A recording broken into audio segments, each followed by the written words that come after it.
삼위일체 하나님을 예배하는 저와 여러분에게 성부 하나님이 삶을 주관하시고 성자 하나님이 앞서 인도하시며 성령 하나님이 동행해 주시기를 바랍니다. 성부 하나님은 피조 세계를 향한 구원 계획을 세우셨습니다. 그리고 성자 예수님은 하나님이 계획하신 구원을 온전히 이루셨습니다. 그리고 성령 하나님은 예수님을 통하여 이루어진 하나님의 구원을 깨달아 알게 하십니다. 그리고 그 구원에 참여하게 하십니다. 아마 삼위일체라는 말을 한 번쯤은 들어보셨을 것입니다. 주일 예배를 드릴 때마다 우리는 사도신경으로 신앙을 함께 고백합니다. 그런데 이 사도신경에 어디에도 삼위일체라는 말은 없습니다. 하지만 사도신경에는 삼위일체 하나님에 대한 신앙 고백이 잘 담겨 있습니다. 나는 아버지 하나님을 믿습니다. 나는 그의 아들 예수 그리스도를 믿습니다. 그리고 마지막으로 나는 성령을 믿습니다. 우리는 창조주 하나님과 구원자 예수님 그리고 인도자 성령님을 동일한 한 하나님으로 믿습니다. 그런데 이 삼위일체 교리를 막상 우리 자신의 말로 설명해 보려면 쉽지가 않습니다. 자, 그렇다면 이 삼위일체라는 것은 무엇이고 이 삼위일체는 어떻게 해서 생겨나게 됐는지에 대해서 생각해 보고자 합니다. 먼저 삼위일체가 의미하는 바가 무엇일까요? 삼위일체는 사람이 곰곰이 생각해서 만들어낸 결과물이 아닙니다. 삼위일체는 하나님의 계시에 대한 경험의 산물입니다.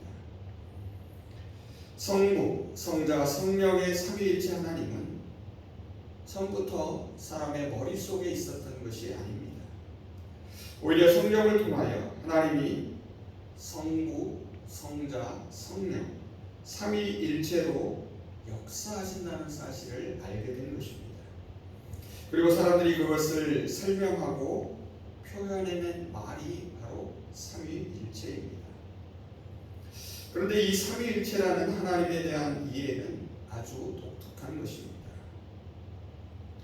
여러분, 세상에는 많은 종교들이 있고 각각의 종교에는 신에 대한 이해가 있습니다. 이것을 신관 혹은 신론이라고 부릅니다. 대부분의 종교는 유대교나 이슬람교처럼 단 하나의 신이 있다고 생각합니다. 이것을 좀 어려운 말로 유일신론이다라고 말합니다. 혹은 고대 그리스나 로마 신화에서처럼 어떤 종교들은 많은 신이 있다고 주장합니다. 이것을 다신론이라고 말할 수 있습니다. 대부분의 종교는 이 둘 가운데 하나입니다. 그런데 기독교의 삼위일체는 유대교와 같은 유일신론이 아닙니다.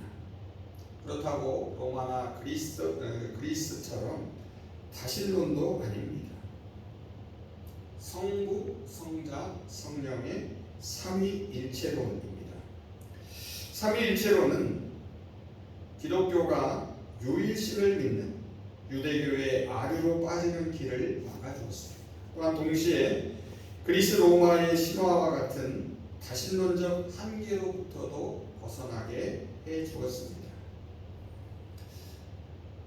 그래서 만일 기독교에서 믿는 하나님은 몇 분이십니까? 라고 물었을 때에 한 분입니다 라고 답하면 안 됩니다. 그렇다고 세 분이라고 해서도 안 됩니다. 하나님은 세 분이신 한 분이시고 한 분이신 세 분, 삼위일체 하나님이라고 해야 합니다. 여러분, 삼위일체라는 말은 하나님이 위격, 즉 인격으로는 셋으로 구분되지만 본질적으로는 세 분이 구별되지 않고 하나로 통일된다는 의미를 담고 있습니다. 그렇다면 이 삼위일체는 어떻게 해서 생겨나게 된 것일까요? 역사적으로 볼 때 삼위일체로는 하나님은 오직 한 분이시라는 일신론과의 투쟁과 대립을 통하여 형성된 교리입니다.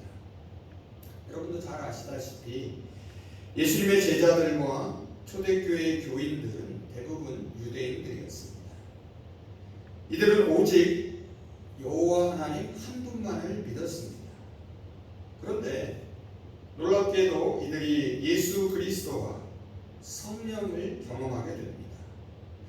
그리고 나서 하나님은 본래 한 분으로 유일하신데 어떻게 예수 그리스도와 성령이 동시에 하나님일 수 있는가 하는 문제에 직면하게 됩니다.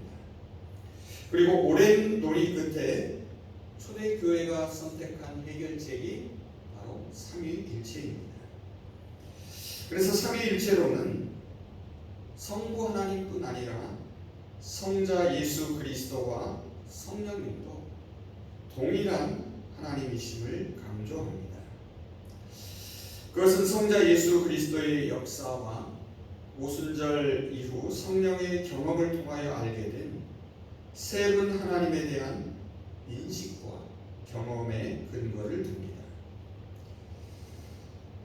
우리가 잘 알지 못하는 신비한 방식으로 성부 하나님과 성자 예수님 그리고 성령님이 본질적으로 하나라는 사실을 깨닫게 된 것입니다. 따라서 하나님을 삼위일체로 인식한 것은 결국 하나님의 계시의 사건입니다. 그리고 이를 통하여 하나님에 대한 이해가 더 넓어지고 깊어진 것입니다. 그래서 오늘 우리가 함께 읽은 고린도후서 13장 13절의 말씀처럼 초대교회는 아버지와 아들과 성령의 이름으로 곧 삼위일체 하나님의 이름으로 강복을 선언하기 시작합니다. 삼위일체의 하나님은 세상에 대한 구원의 계획을 갖고 계십니다. 성부 하나님은 지금도 구원을 계획하고 주관하십니다.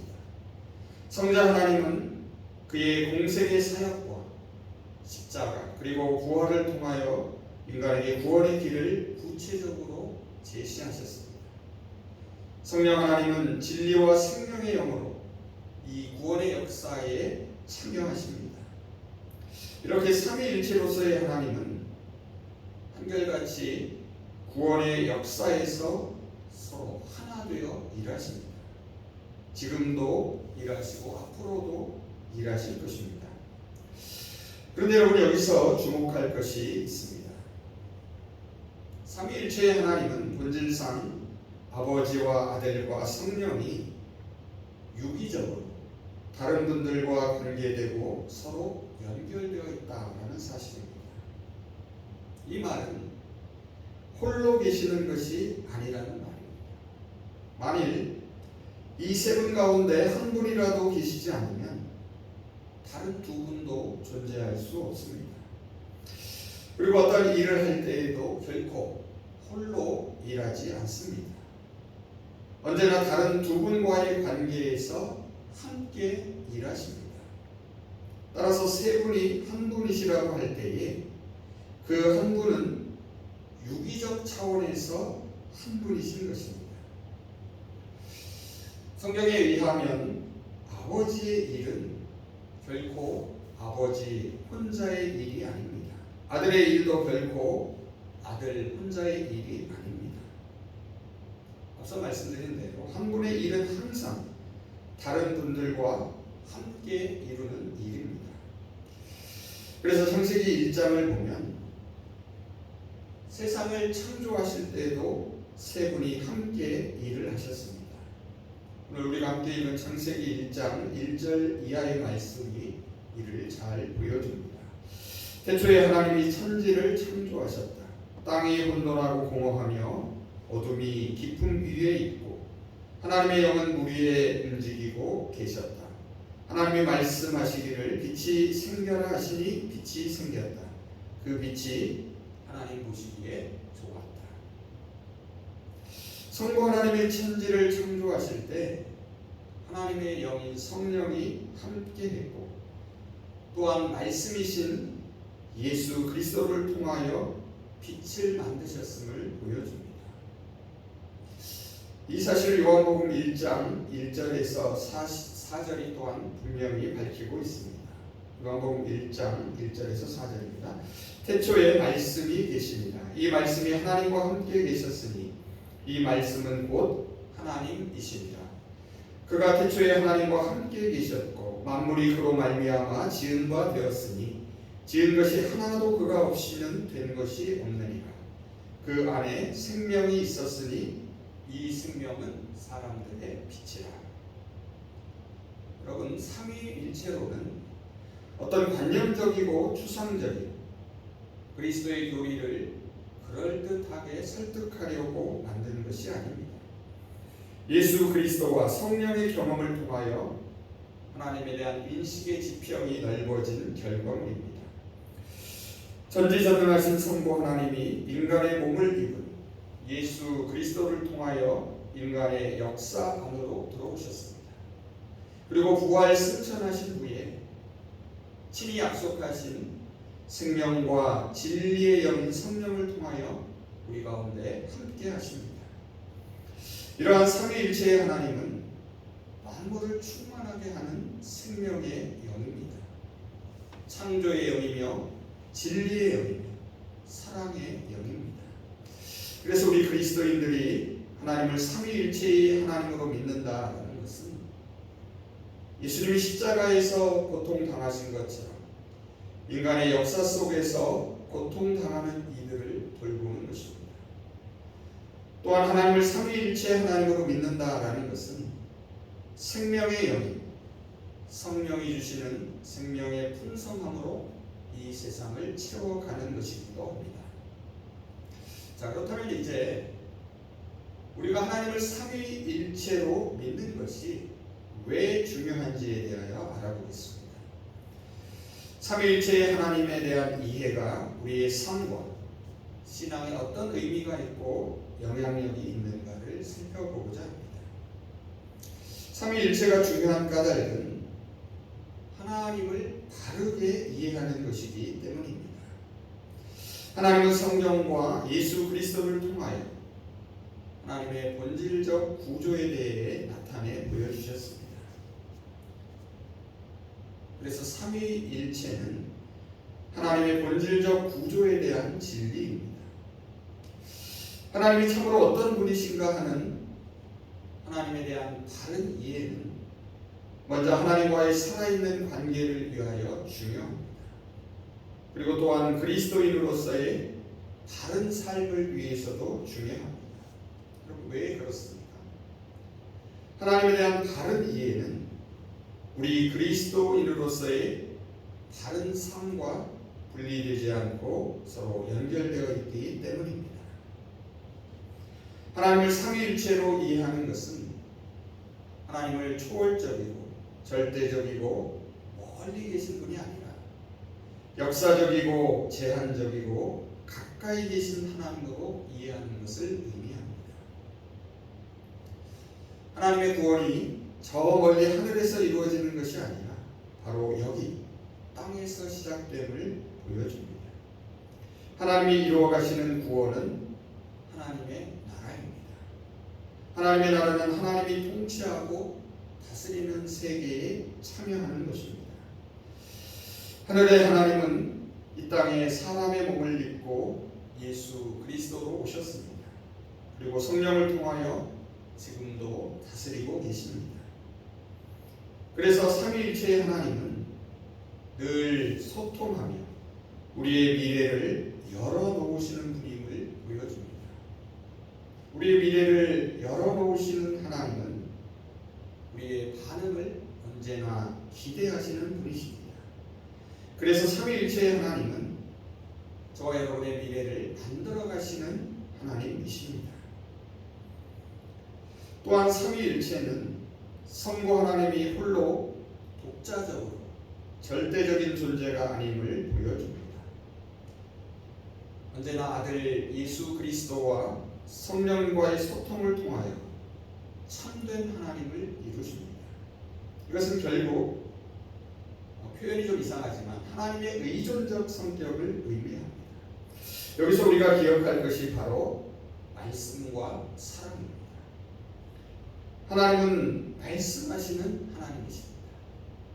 하나님은 사랑이신 하나님이십니다. 그런데 여러분, 이 말씀과 사랑은 결코 홀로 이루어질 수 없습니다. 만일 어떤 사람이 홀로 말한다면 그것은 독백에 불과합니다.